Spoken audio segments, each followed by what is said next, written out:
Good evening, I'm Shaniqua Robinson, and here are some of the top stories we have for you tonight. A burglar impales himself in Williams Delight. You don't want to miss that one. Your Wednesday Crime Stoppers and your students from the Claudio Elementary School gets a visit from the VIPD. These stories are coming up next on News Channel 8.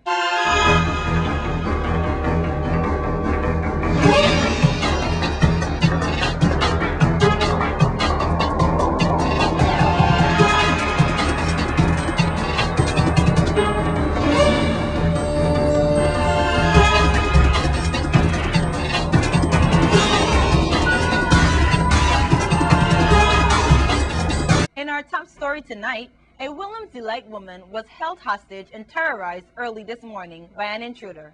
News Channel 8 was small filed this bizarre and exclusive report.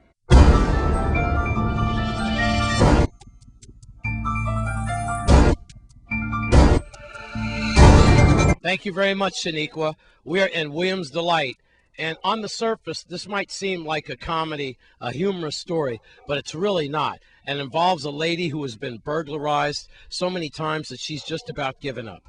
All right, let me set you straight. It was about 12:30 last night where we have a man, we believe he's in his early 50s or mid 50s or so. Now, to the left of me is 742 Williams Delight, and over here across the street are some other neighbors. Both were affected. Right now, I'm going to take you, this is an exclusive you'll only see on Channel 8 News. This is the lady who it happened to last night.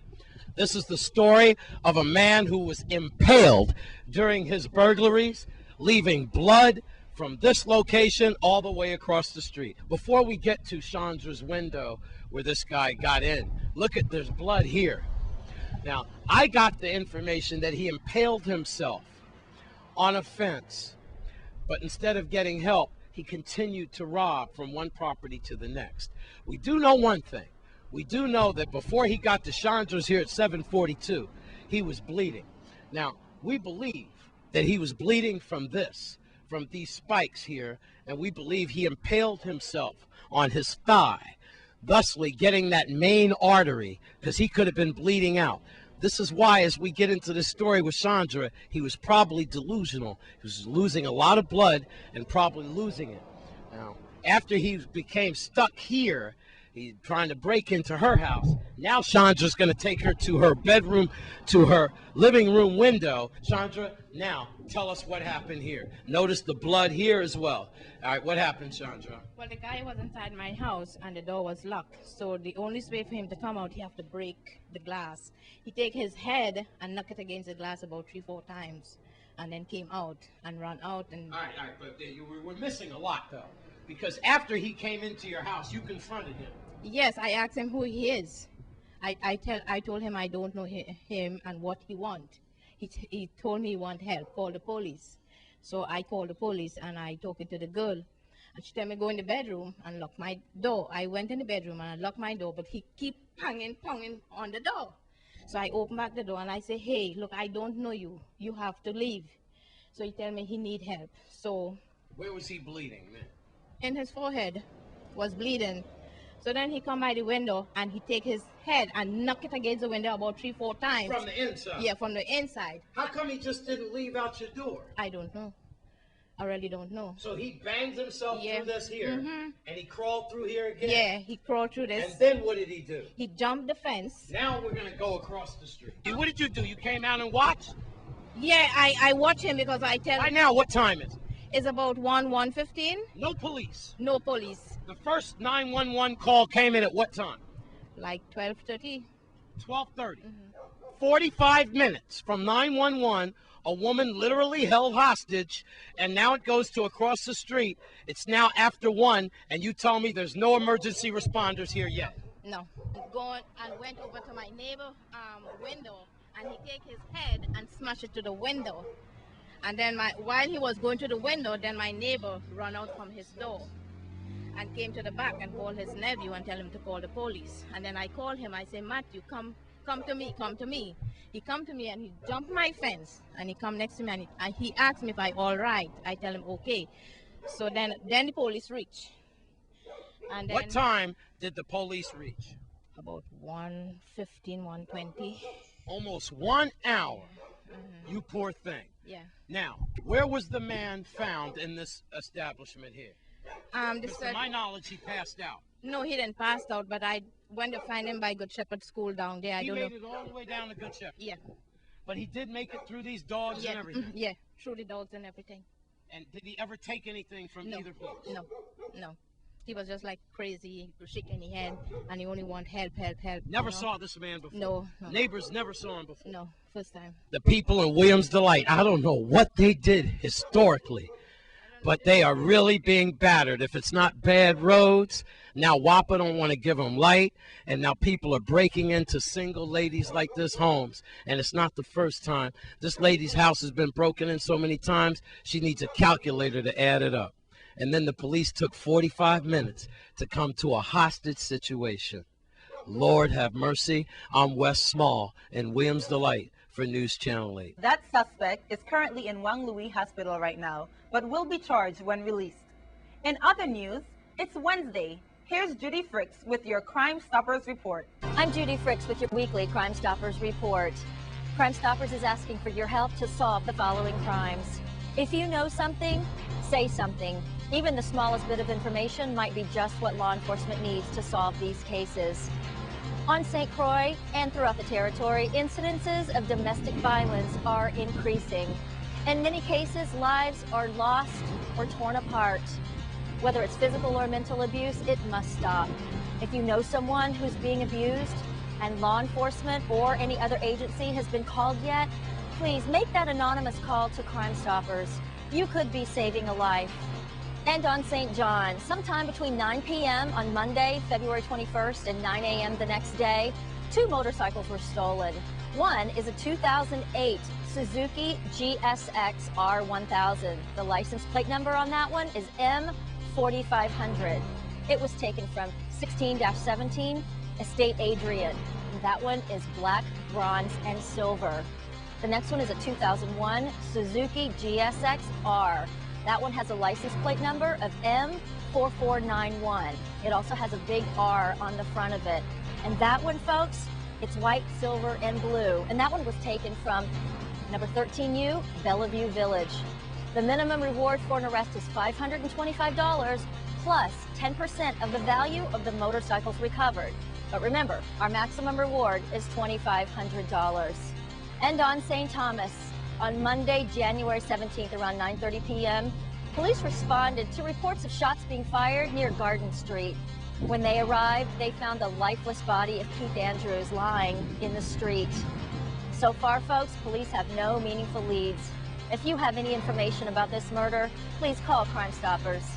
The minimum reward for the arrest of a murder suspect is $1,500. You can report information about these or any other crimes at our website at www.crimestoppersusbi.org, or you can call 1-800-222-TIPS, which is 8477. Your calls are always anonymous, and our stateside operators, they do speak several languages. If your tips lead to the arrest or recovery of stolen property, illegal drugs, or weapons, you will receive a cash reward to be paid according to your instructions. Crime Stoppers is pleased to report that so far in 2011, you have submitted almost twice as many tips as you did in 2009 and 2010. We would like to thank you for your support and for helping to make this territory a safer place. This is Judy Fricks with your weekly Crime Stoppers report. Thanks, Judy. The police need your help in finding Daryl Hagan. She's wanted by the VIPD. Here's Melody Rames with more. Insular Investigation Bureau detectives on St. Croix said an arrest warrant is still active for 39-year-old Daryl Hagan of Estate Pearl. Hagan is wanted on charges of criminal influence and corrupt organization, obtaining money under false pretense, and drawing and delivering worthless checks. Hagan was previously arrested in September 2010 for similar charges of obtaining money under false pretense, grand larceny, and drawing and delivering worthless checks. She was released to a third party, however, failed to attend subsequent court proceedings, prompting the court to issue an arrest warrant. The public is reminded that anyone harboring or aiding and abetting Hagen can face criminal charges. Detectives said Hagen wrote approximately $17,000 in checks on her business account, which were returned due to insufficient funds, closed account, or stop payments. Anyone with information on the whereabouts of Daryl Hagen is urged to call detectives at 712-6050, 712-6066. All calls will be held in the strictest confidence. You can also call Crime Stoppers USVI at 1-800-222-TIPS. Thanks, Melody. Well, the students at the Cladomaco Elementary School were treated by a demonstration by the VIPD and the brand new Winnebago that's used to fight crime. Here's News Channel 8 West Smalls with the details. Thank you very much, Shaniqua. I'm here now with Principal Moorhead and also Guidance Counselor Brown, Mr. Brown here. And we have the Winnebago from the Special Ops Unit. We were at Ariel Diaz last week, Principal, and found out what it means to the community. But now here at Claudio Marco, your students are getting a first-hand drill of what's going on there. So what does this mean to Claudio Marco? Well, you know, first of all, I want to thank Public Safety for including us in the outreach program and bringing the equipment here so that the kids could see, you know, what life is about, you know, and talk about careers. And, you know, you have to get kids to be motivated and aspire to achieve. So hopefully this would inspire some of the kids to, you know, want to get out of high school, become police officers, or do whatever they want with their life that's productive, you know. So that's what is part of our program, which is to try to continue to motivate our kids, you know, about staying in school and being in school. Explain to us what this means, like Principal Moorhead was saying. Well, as Principal Moorhead stated, you know, and this is VI History Month, West. And so this is, you know, as we have all these societal problems, this is where it begins. It begins with the little ones, the kindergartners, the first and the second graders, to rebuild that relationship with the police department. And you see they're coming out with smiling faces and so on. And so, you know, congratulations to Police Chief Howell and Ms. Rains and all the fine people for the VIPD. This is what it takes. This is how we build our society and make it a better place. All right, well, I'm going to take you up on that. I'm going to talk to some of these smiling Okay, faces. let me get a new one. Thank you. Right now, let's go for a demonstration right inside the Special Ops Winnebago as Chief Howell explains about the shields and about the many uses of this van. So we're going to teach you some of the stuff that's on this bus and what it's used for, okay? All right?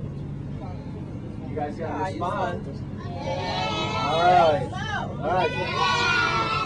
Who knows what this is? A shield. Who's the strongest one in here? I don't know. All right, this guy is. Let's try. Come. Go ahead and lift it up.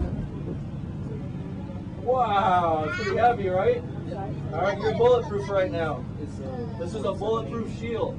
All right? And the guys use this during search warrants when they're going through the door and when they're clearing a building. So if anybody shoots at them, the bullets stop in the shield, right? It's got bulletproof glass in it. All right? All right. What's your name, sweetheart? Evelyn Sanis, Miss Sanis. All right. And what grade are you in? first grade. First grade. So you went up on the demonstration there, like we're looking at with Chief Howell. What did you learn? I learned about stop, and when you see a gun, run. That's right. I remember that from Eddie Eagle. Remember that guy? All right. Hi. What's your name? Louis Navarro, All right. And what grade are you in? first grade. Okay. You got a little nick up here on your nose. You've been roughing it up? Yeah, man. A little football, huh? Okay. You tried on the best. Was it heavy? No, No, you can handle it? yes, What would you like to do when you grow up? be a police. I know. I can see the way you got your arms folded. If you stop me, would you give me a break? No, No break for this guy. Boy, they treat him good. All right, let me get one more. How about you, sweetie? What's your name? Jaria Flavius. Okay, and you're so beautiful. What did you learn about on the big bus there? If you see a gun, don't touch it, just stop. That's right. Don't touch a gun. Everybody had a good time with the VIPD today? Yes! All right. Well, thanks a lot, okay? Y'all can help me in this report. All you got to do, after I say West Small, all y'all got to do is say News Channel 8. Could y'all do that? Yes! All right, let's try it one time. We had a great time at Claudio Marco with the teachers, the staff, Principal Moorhead, Counselor Brown, Melody Rames, and all the fine folks for Special Ops, keeping our community safe. Aren't they beautiful? I'm Wes Small. When we come back, we'll take a visit to the Herbert Gregg home.